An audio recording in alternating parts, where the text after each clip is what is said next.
Hello and welcome. I am Lauren. This is Crunchy Mama DFW. This channel is all about my homeschooling and motherhood journey. In this video, we are getting into our summer plans.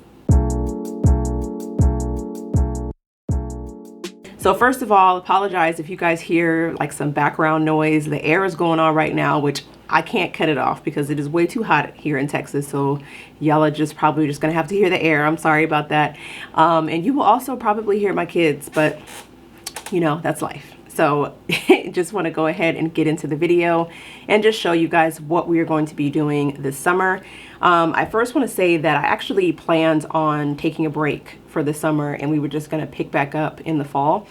But I just thought about it and I just really couldn't justify taking a 2 to 3 month long break, other than feeling like, you know, that's, you know, what's traditionally done during the summer. You kind of just take a break, but it was like, you know, we really don't need to do that. So we've decided instead to kind of just take a more laid back approach during the summer months. So we're not really breaking out any of our curricula or anything like that. We're focusing more on like unit studies. We do have some workbooks, which I will get into the workbooks that we will be using this summer, but it's just really laid back, really casual. And so far we're really liking it. In fact, we found that, you know, we might do the workbooks in the morning, we might do them in the evening. It really just depends on when the kids want to do them, and it's worked out well for that. And the majority of these I actually got from Dollar Tree and Five Below. And I also got some for free, which I'll get into in a little bit. But anyway, okay, so the first one, I went to Dollar Tree and I saw that they had these morning starters books. When I went, they did not have the first grade one, so I just grabbed the kindergarten one just because the concepts are not that off really. And it's still great practice, still great learning that can happen. So I grabbed both of these. This one's for Axel, the pre-K, and this one for August. What I really love about these morning starter books is that it's 1 page a day, and this is an example of what it looks like. Here's one that she actually did. This is the first one. So of course I helped her write her name, but this is the preschool one. So you write what the weather is, you go over the color, you color the letter here, and just simple little activities. And that's it. You know, this takes maybe 5 to 10 minutes. It's just enough time to get some quality learning in without, you know, your child feeling like, okay, this is a little bit too much, I don't want to do this. So that's great for, I like that a lot. So, and then this is the kindergarten one. They do have different grades, but again, when I went, they didn't have first grade. I went after this and they did have it, but I didn't really feel like I needed to buy another one. So yeah, so this is the kindergarten one. So you can see for this one, you write your name, then you circle the day of the week. And there's other little activities here. We're working on handwriting. And I'm really just focusing on encouraging August with his handwriting. Not being really nitpicky at this time because I don't want to discourage him. I wanted him to keep practicing at it. So that's the morning starter book. So we've been doing that every single morning. Sometimes we'll do one in the evening as well. It really just depends. And then we will also do a math workbook. So we've been doing this one. This one's for August and it's just addition. This was also from Dollar Tree. And this is what this one looks like. Very simple, and again, we just 1 page, just 1 page a day. Doesn't take more than 5 minutes, very simple. And then Axel will do this one, basic concepts, and this is what hers will look like.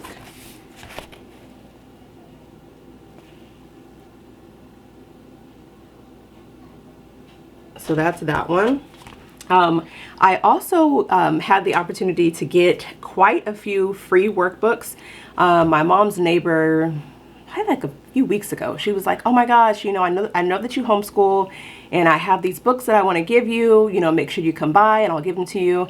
And I just kept forgetting. And then we bumped into each other and she was like, I'm going to get these books for you and I'm going to bring them right now. So 5 minutes later, she's knocking on my mom's door with a stack, like literally a stack of books like this, so many workbooks. So we're incorporating some of those. Some of them I'm planning on giving away to other people in the DFW area that need workbooks because it was a lot. It was a lot of workbooks, but very, very nice, very good quality workbooks, just more than I need right now. So, you know, I showed you the addition workbook. So I haven't incorporated these other ones yet, but I will. So this is one of the workbooks that I got from her. So the math workbook that August has been using is only addition. So we'll be swapping out, you know, changing. I don't know the word I'm looking for. Sometimes he'll do addition, sometimes he'll do subtraction. So this is the subtraction book that we'll be incorporating starting next week. And this is for first grade. And this is what this book looks like. So we'll be doing that. And August is working on reading. So we will also be incorporating these books, which I got from my mom's neighbor. This is the Learn to Read book. And I'm not sure where she got these from. This one might actually be from Dollar Tree. I'm not sure. It looks like one of the Dollar Tree books. This is what this book looks like. We won't do all of these workbooks every single day. We'll kind of just change and, you know, go with what August wants to do. And this is the phonics book here, and that's what that one looks like. Yeah, so we'll be doing that. I also got this book from Five Below. And of course, like I said, I mean, it's a lot of workbooks, and this is not even all. In fact, I'm using a lot of the workbooks to prop this camera up right now. That's how many workbooks I have right now. But we'll be incorporating this maybe like once a week or so, the summer bridge activities starting next week. And I'll show you just what this one looks like. So you see there's like letters, numbers. Okay, I'll just show you the back because this shows you everything that is included.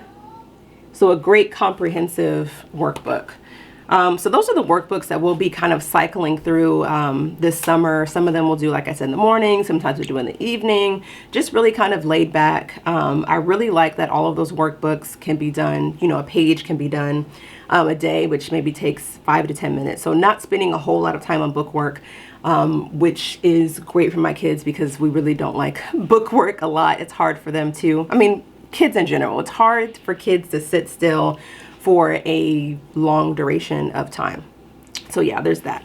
In addition to the workbooks, we will also be focusing on unit studies. Right now we are doing an ocean unit study. And so far I've been kind of putting it together on my own, going to the library, getting ocean books, coming up with ocean activities and things like that. If you follow me on Instagram, you've probably seen some of my posts over the last couple weeks. But I just saw today that Books released a free Oceans of Possibilities unit study. And I was like, how perfect is that? We love books. So for them to have this free unit study, that's like about 20 pages full of activities and just really great things. And what's cool about books is that the activities coordinate with these books here, which if you don't have the hard copy of these books, you can watch them for free on Books. So I thought that that was really cool. So we'll actually be working on this, and it'll actually save me a whole lot of work because your girl was on Pinterest, pinning, trying to figure out what I was going to do. And then I saw this and I was like, this is perfect. This is perfect. So here's one activity here. Create your own hermit crab, which I know Axel will love. We just recently went to the beach last week, maybe week before last. Anyway, recently we went to the beach and Axel was holding like a wild hermit crab. The girl knows no fear because I was not trying to hold the hermit crab. I would never, never. But she's my brave girl. So, so yeah, I love that for her. Here's another activity, and you can see the activities go with certain books. So this is the book that goes with this one, and it's about hammerheads. So this unit study goes over like hermit crabs, hammerheads. There's one about sharks, and they're like activities. Some of them are like coloring. This one, which I just showed you, is to make a hand puppet. And there's others that really encourage you to go outside.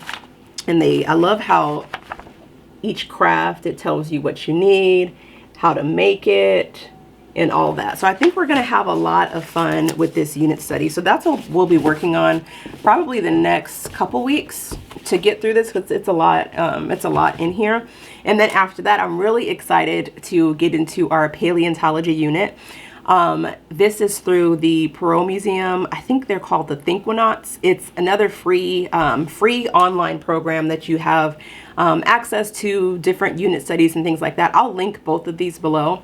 But we'll be doing the paleontology unit after our ocean unit, and I'm really excited for that because both of my kids just love dinosaurs. We actually just got this book from Five Below, so I know we'll be looking into this a lot as we go into our paleontology unit. This book is amazing. Like, if you have a Five Below near you, go and see if they have the dinosaur encyclopedia.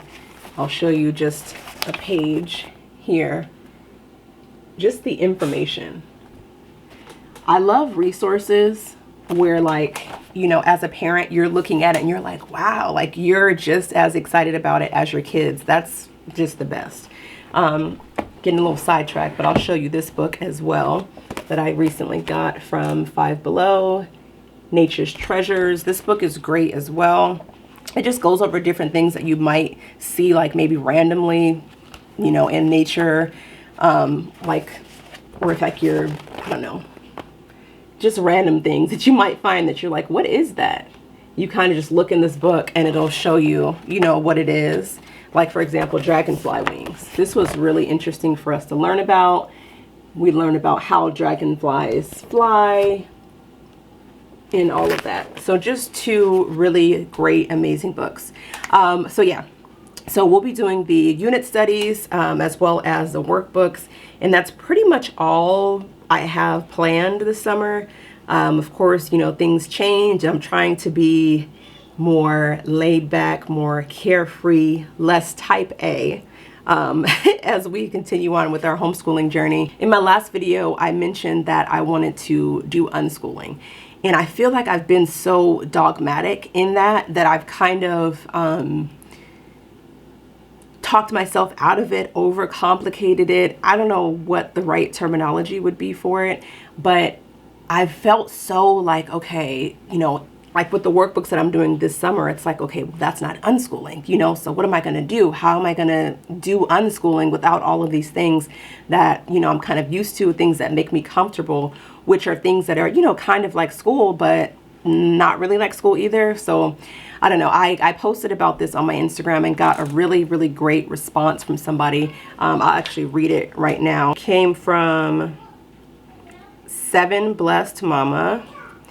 And she said, I'm going into my 14th year of homeschool. I just don't have any hangups about whether I look like school or not. I just don't see how that's relevant.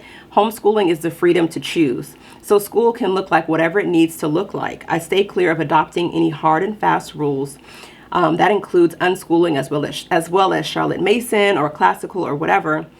I prescribe a method that makes sense to the stage of life that I'm in, the learners that I'm teaching, and the resources that I have. And I love that comment so much because it kind of just snapped me out of that overthinking, overcomplicating thing. And it's like, you're just so right. I mean, the beauty of homeschooling is being able to tailor education specifically for our children. The labels, the terminology, none of that matters. It really doesn't matter, including unschooling, because that is another label. So it's just more so just finding things that work and just realizing, okay, well, if it works, it works. So if that's, you know, workbooks, if that's unit studies, if that's, you know, maybe attending more like in-person homeschooling programs in our area, whatever that looks like for us, then that's what it is. I say that to say I do love the concept of unschooling, but I'm still kind of like, okay, I don't want to place a label on what we're doing. I don't want to feel like I'm boxing myself in. You know, if I say, oh, we are complete unschoolers, and then somebody sees us with a workbook, you know, I don't want them to be like, oh, girl, you said you were unschooling. So I don't want to put a label on what we're doing. We're just doing what works for us in this moment, which can very well change. Next month, this can change. But I'm just resting in just knowing that I'm doing what works for us right now and not feeling like I have to keep up with a label or whatever it is. So that's kind of just where we are now with our homeschooling. Probably a lot more information than you wanted to know, but I did want to share because this channel is all about our homeschooling journey. So I'm sharing everything with you guys, you know, the ebbs and flows, where we're headed, where we're going, and just all of those things. So yeah, that is our homeschool summer plans, as well as where we're kind of headed come this fall. I hope you enjoyed this video. Thank you so much for watching this video. If you have not done so already, go ahead and subscribe to my channel. Tell a friend as well.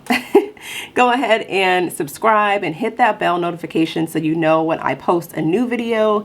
And again, I will say the promise that I say almost every video.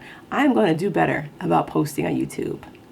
I will promise. I promise I'm going to do better about posting. All right. Thanks, guys.